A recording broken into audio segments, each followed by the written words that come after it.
Hi guys, and welcome to CERRASSHOP Crates. Today we're going to be working on this tumbler. I'll be honest, I wasn't planning on doing a YouTube tutorial for this, so I didn't record like my epoxy process or anything, but people were curious on where I got the template and how I applied the vinyl so nicely. So I did record a few steps, so I figured I would piece together what I can and hopefully it helps some of you. So the first thing you're going to want to do is base paint your cup. You can use any glitter colors, any vinyl, but I will link all of the stuff that I used below. But if you are ombreing like I did, just make sure you go ahead and base paint your tumbler, and then we're gonna get started. Hi guys, so let's get started. As I said before, I base painted my tumbler the best that I could to match my glitters. I used an airbrush machine, so I was kind of able to mix up my own colors, and now I'm putting in a thin, even coat of adhesive apothecary glitter glue on my whole tumbler. They're currently on vacation right now, so you won't be able to order, but I'm gonna link their information in the description anyways, so that you can order when they get back. I've been using this for a while now. I don't even use the epoxy method for glitter anymore. I strictly only use adhesive apothecary glitter glue. They have a thin formula and a thick formula. I personally like the thin one. Now we're gonna start with our pink. I mixed Pink Panther and Baby's Breath together just because I needed the perfect pink, and I'm going to cover the bottom fully, and then we're gonna start to angle it down and sprinkle it into that blue airbrushed section. And then we're going to go in with Buttercup from PDB. This was the perfect yellow to tie all these glitters together. I highly recommend this yellow if you are following the vinyl I'm using perfectly. And we're going to sprinkle that into the green. And then we're going to go in with Plant Mom and ombre that into the yellow and sprinkle that into the blue. This yellow and green should blend together flawlessly. I had absolutely no issues at all. And then for the blue, we're going to be using Sandbar. This is a very beautiful glitter. And we're going to sprinkle that into the green and sprinkle that into the pink. And then I was done there. I did spray my entire tumbler with Elmer's spray glue. That's just how I like to seal in my glitter because it's such a strong spray glue. And then I'm going to let that spray glue dry and my glitter glue dry, and I'm going to epoxy this twice. So it only needed 2 coats of epoxy to be smooth. Remember how I said I didn't plan on doing a tutorial for this, so I did not record every step, but most of you should already know how to epoxy a tumbler, so you should be good. But like I said, this took 2 coats, and I didn't even have to sand it. Like, everything laid super flat, and it is so smooth, and it made my life a lot easier. And I'm going to take my X-Acto knife and just clean up my rim a little bit. I will use a Dremel later on as well, but this part is just really satisfying if I'm being honest. It usually peels up really nicely, and I use the Ryobi X-Acto knife. I get a lot of questions on that.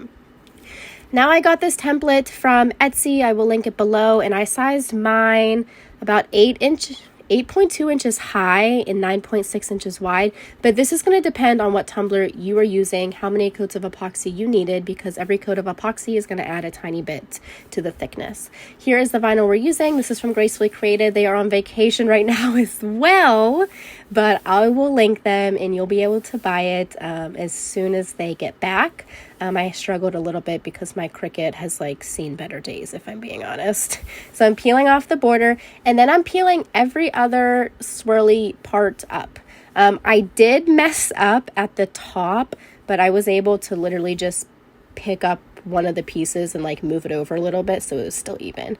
So make sure if you're following, you are doing every other swirl. Now essentially you could use these other pieces again, but listen, I'm not that devoted to saving my vinyl, if I'm being honest. So I kind of just peel them up and throw them away. I know that's wasteful, but I just don't have the patience to save half of my template, if that makes sense. I can't believe I've never used this vinyl before. I've had it since last Halloween, and I was just looking at it one day, and I was looking at my PDB colors, and I was like, these match so well. As you can see, my Cricut really messed up that left side over there. So there's where I messed up right there because those pieces were too thick, but I just kind of moved them around. Now I'm putting transfer tape over my whole thing, laying it flat and getting all of the bubbles out. Now, here's my hack. I cannot lay a whole template down at one time. I can't. It's going to be crooked. There's going to be bubbles. There's going to be creases, and then I'm going to get mad and throw the whole thing away. So we're cutting half of this. I'm literally cutting in between the swirls and cutting it in half so that I only have to place half at a time. trust me, if you are somebody that struggles with laying templates, if your template is able to be cut in half, I highly recommend you doing that because it makes it a lot easier. All right, here we go. And I'm not worried about cutting the middle. Like, it's fine. Everything will be okay. There we go. Now we're going to do this. So I'm using this cup cradle from Kettlebell Customs to keep my tumbler in place. I'll link that below.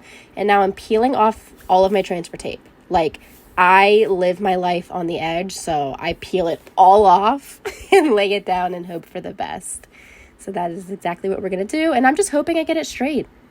That's it. Like, you could get one of those straight edge tools and make yourself a little guide, but I honestly lay it down and hope for the best. Like, seriously.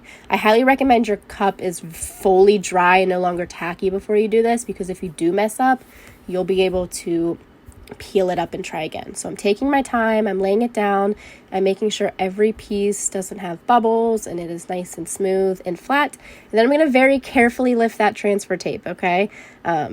Do it carefully. Look how beautiful. And I will say, we're not adding any striping to this. I fell in love with how it was, and I was like, striping is going to mess this up. This is a cutting edge tool that I use on every tumbler. That is just going to give me nice clean cuts on my bottom and top rim. That's also from Amazon, so I'll be sure to link that for you guys as well. Come on. I struggle sometimes. It's no big deal.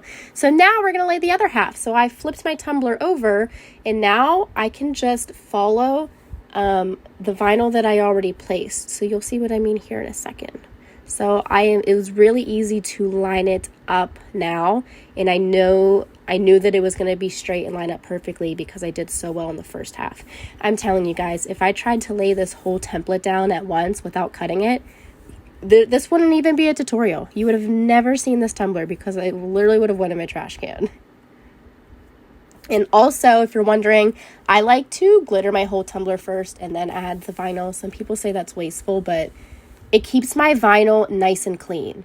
If I lay my vinyl down and then try and glitter all those little sections, I'm going to have glitter everywhere and bubbles, and this is just what works best for me. And then make sure you trim your edges on this one as well, and be very careful lifting up that transfer tape because sometimes it can be a little tricky. Come on. All right, now I'm cleaning up my edges again. You can also use an X-Acto knife on the top as well. I typically use the cutting edge tool. Most of the time I use it only on the bottom. Sometimes I use it on the top. Sometimes I just use an X-Acto knife. It really just depends how I'm feeling that day. But make sure you get all of those little pieces peeled up. And then you're going to add your final layer of epoxy and clean your cup up. And that is how I laid my template. So thank you guys. I hope that this did help.